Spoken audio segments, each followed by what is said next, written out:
مدائن کا ایک شہر تھا، اس کی بڑی بڑی اونچی بلڈنگیں تھیں. جو آدمی بھی جاتا تھا وہ سب سے پہلے جس شہر کی کوئی چیز معروف ہوتی ہے لوگ اس کو دیکھتے ہیں. اونچی اونچی بلڈنگیں تھیں، سب سے زیادہ اس شہر کے لوگوں نے اونچے مکانات اور زیادہ تعمیرات کر رکھی تھی. حضرت سعد بن ابی وقاص لشکر لے کے گزرے تو لشکر میں بوڑھے لوگ نہیں ہوتے، جوان لوگ ہوتے، توانا لوگ ہوتے، اور بڑے جیدار سپاہی تھے. 10,000 صحابہ کی جماعت تھی. حضرت سعد بن ابی وقاص امیر لشکر تھے. اب عیسائیوں نے ایک چال چلی.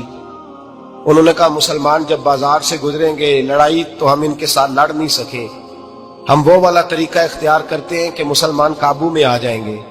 ہم عورت کو بطور تیر کے استعمال کرتے ہیں، ہم اس کو بطور جال کے پھینکتے ہیں.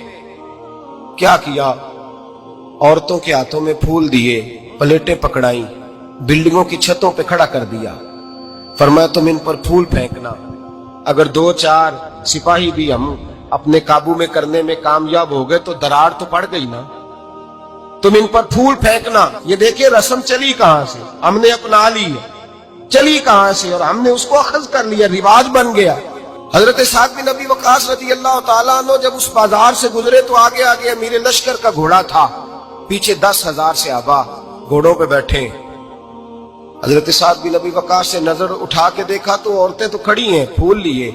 کفر کی چال کو سمجھ گئے کہ یہ بے حیائی کا جال پھینک کے ملت کے جوانوں کے دلوں سے غیرت ایمانی چھیننا چاہتے ہیں، یہ مسلمانوں کے دلوں سے تقوی کی روشنی چھیننا چاہتے ہیں، یہ قرآن پاک کا سرور اور عبادت کا نور چھیننا چاہتے ہیں، یہ بے حیائی کا کلک لگا کے ان کے دلوں سے رسول اللہ کا درود چھیننا چاہتے ہیں، یہ محبت رسول کے سوتے خشک کرنا چاہتے ہیں.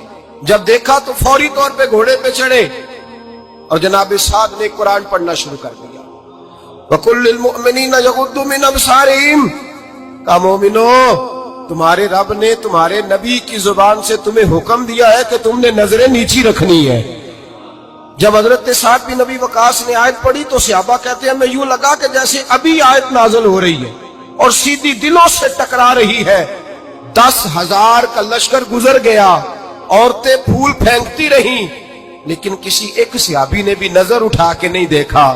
جب لشکر گزرا تو ان بیبیوں نے پلیٹیں پھینکی اور کہنے لگی عیسائیوں تم کتنے نالائق اور کس قدر بڑے تم بد تہذیب ہو کہ اپنی عورتیں استعمال کرتے ہو لوگوں کو قابو کرنے کے لیے، کس قدر تم زیادہ غیرت سے گرے ہوئے ہو.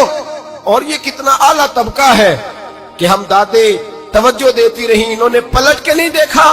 کہنے لگے تم جھوٹے ہو، اور جس رسول کے غلام اتنے اعلیٰ درجے کے پائے کے حیا والے ہیں وہ نبی کتنی شان والا ہوگا.